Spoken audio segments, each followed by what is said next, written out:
그러면 이어지는 시간에는 아까 처음 목차에서 말씀드렸듯이 이렇게 우리가 멋지게 개념 규정을 하고 이것을 지향함에도 불구하고 왜 우리 사회복지 전문직이 여러 가지 어려움을 겪고 있는지, 어떤 위기의 징후들이 나타나고 있는지에 대해서 이야기 드리도록 하겠습니다.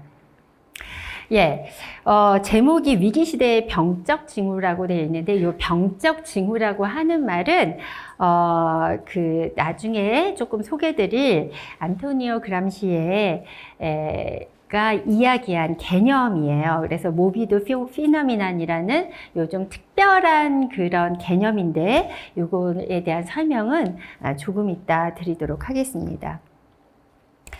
자, 요것은 저희 한국의 실천 현장을 반영한 사회복지 실천론이라고 하는 교재에 나와 있는 사회복지 실천의 개념도예요. 자, 우리 사회복지사가 여러 가지 지식과 가치와 기술을 가지고 문제나 위험이나 욕구나 이런 또는 어떤 여러 가지 강점이라든가 자원을 갖고 있는 우리 클라이언트와 실천 관계를 쌍방적으로 맺고 해가는 작업인데, 사회복지사와 클라이언트가 원래부터 다른 존재가 아니라 이 시대의 사회 구성원이죠. 네, 사회복지사도 클라이언트도 다 같은 사회 구성원이고 우리는 이런 작업을 시간 속에서 해가고 있어요. 그죠? 또 공간 속에서 해가고 있습니다. 그래서 지금 오늘 제가 말씀드리는 것 중에서 이 시대성이라는 부분이 되게 중요하기 때문에 요 그림을 좀 갖고 왔어요. 여기에 지금 나타나 있는 요 원안에 있는 이 구도가 어느 상황에 놓이느냐에 따라서 엄청 다르게 나타나겠죠. 그죠? 이게 어떤 미국 사회에 있느냐, 한국 사회에 있느냐, 또는 지금 2024년에 있느냐, 아니면 1970, 80년대에 있었냐, 아니면 앞으로 20, 30년 후에 있느냐에 따라서 나타난 양상이 다를 텐데, 지금 현 시점에서의 드러나고 있는 혼란들을 좀 정리를 해봤습니다. 제가 다 출처는 달지 않았는데 기존에 연구되어 왔던 얘기들이에요.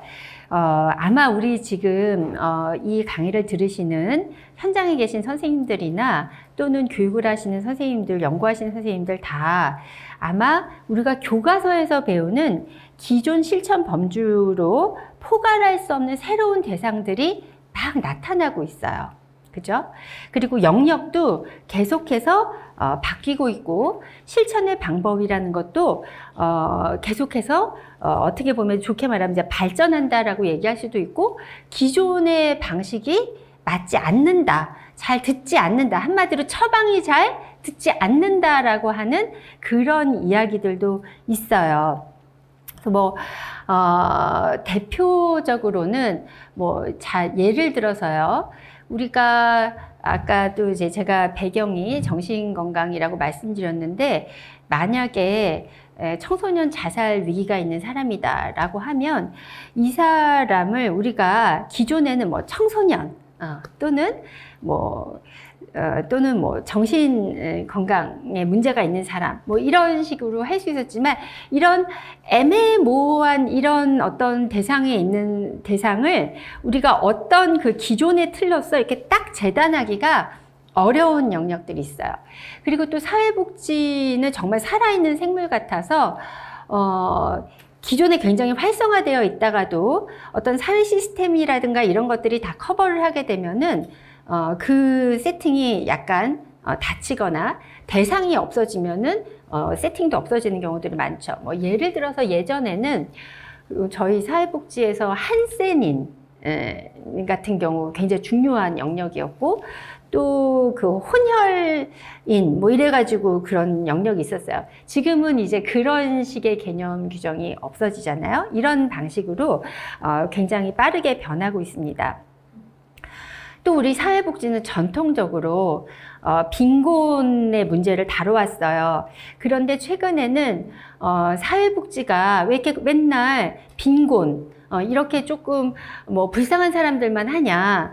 우리도 이렇게 우리 시대적인 거에 맞춰서 조금 더 이런 그 일방적 도움이 아니라 어떤 클라이언트를 소비자로 보고 이 사람들에게 예를 들면 바우처 같은 거를 제공하고 이런 식으로 해서 역량을 더 키워줘야 된다라는 그런 또 논리가 커지기도 하고요.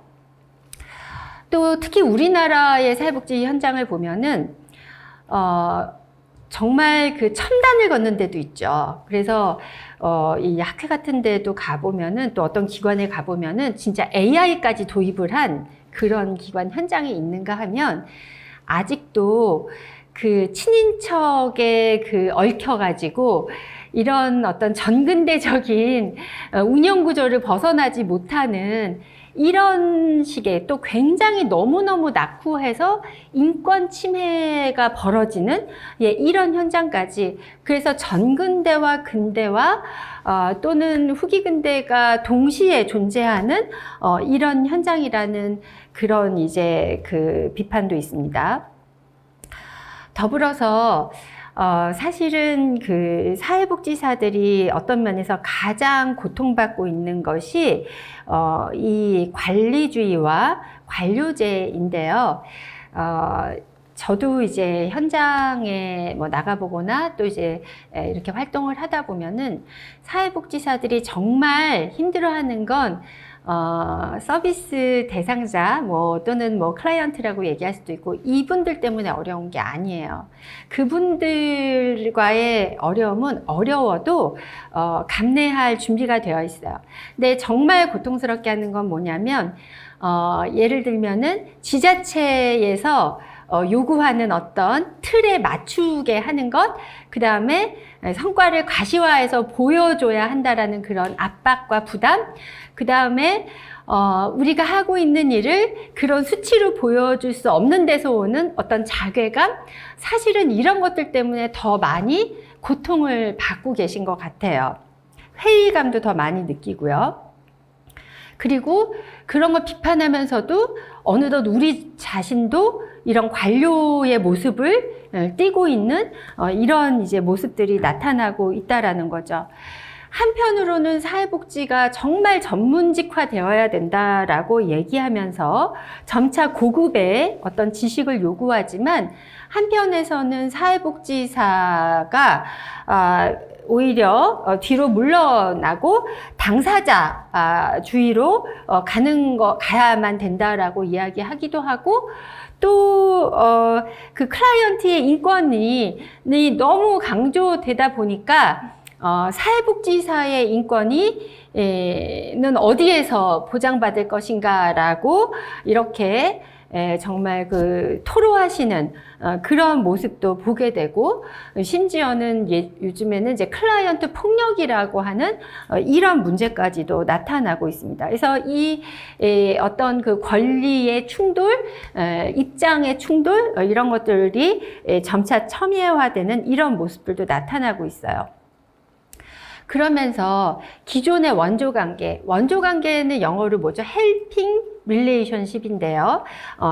일방에 도움을 주는 관계예요. 근데 이런 관계에 대해서도 계속해서 의문이 제기되고 있죠. 우리가 그 스스로 돕는 것뿐만 아니라 아까도 말씀드린 당사자주의에 대한 것들 그리고 어떤 기존의 치료적인 그런 접근에 대한 어떤 반성과 어떤 대안에 대한 그 요구들 이런 것들에 대한 목소리가 높습니다. 그런가 하면 한쪽에서는 사회복지사가 또 굉장히 아까 말씀드린 대로 이런 그 개인의 기능의 개선 특히 어떤 심리적인 어떤 그런 뭐라 그럴까 치료 이런 걸 할 수 있는 전문가가 되어야 된다라고 하는 목소리도 있죠. 제가 말씀드리는 이런 것들이 다 부정적이라고 말씀드리는 건 결코 아닙니다. 이런 목소리들이 지금 산재해 있다라고 말씀을 드리는 건데요. 그래서 예를 들면은 이번 정부에서도 우리 이제 뭐 자살이 많이 늘고 정신질환자가 늘고 이러니까 이제 마음건강 지원 사업이라는 걸 시행하잖아요. 그럼 마음건강 지원 사업에 지금 이제 정신과 의사라든가 심리치료사들이 들어가는데 우리 사회복지사는 왜 여기에 할 수 없는가? 우리도 임상을 강화해야 된다라는 목소리도 굉장히 높죠. 이런 어떤 그 심리치료를 할 수 있는 사람으로서의 사회복지사에 대한 요구와 아까 얘기한 우리 사회적인 어떤 이런 모순이라든가 이런 어떤 사회적인 그 불합리한 이 사회에 이런 모습은 보지 않고 개인만을 이렇게 적응시키는 것이 우리의 본연의 역할이 맞는가에 대한 이런 혼란들, 이런 것들이 있는 거잖아요. 그리고 이 사회복지는 정말 너무너무 분야가 다양하죠. 그죠? 그래서 이게 참 우리의 큰 자원이지만 한편으로 좀 혼란스럽습니다. 예를 들면 다른 직군의 경우에는 굉장히 단합이 잘 돼요. 예, 같은 역할 같은 것들도 규정이 아주 그 경계가 비교적 명료한 편입니다. 반면에 저희는 이 학회만 보더라도 지금 1990년대 이후에 학회가 정말 많이 생겼어요. 그죠?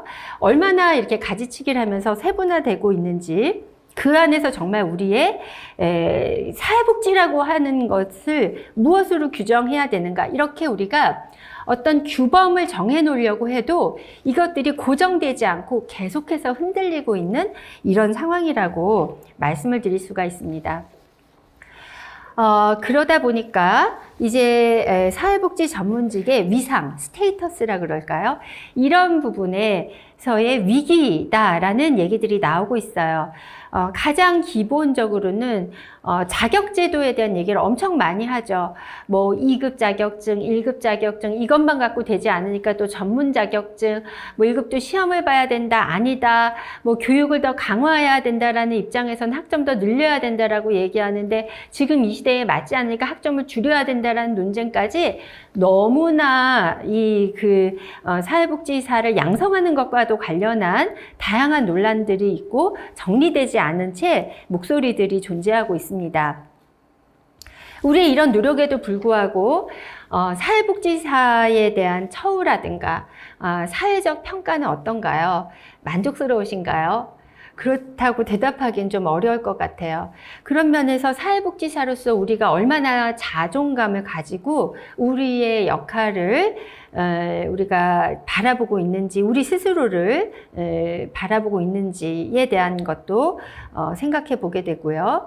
이런 가운데 아까 말씀드린 대로 관료주의와 관리주의가 강화되다 보니까 사회복지사의 자율성이 자꾸만 침해되고 있어요.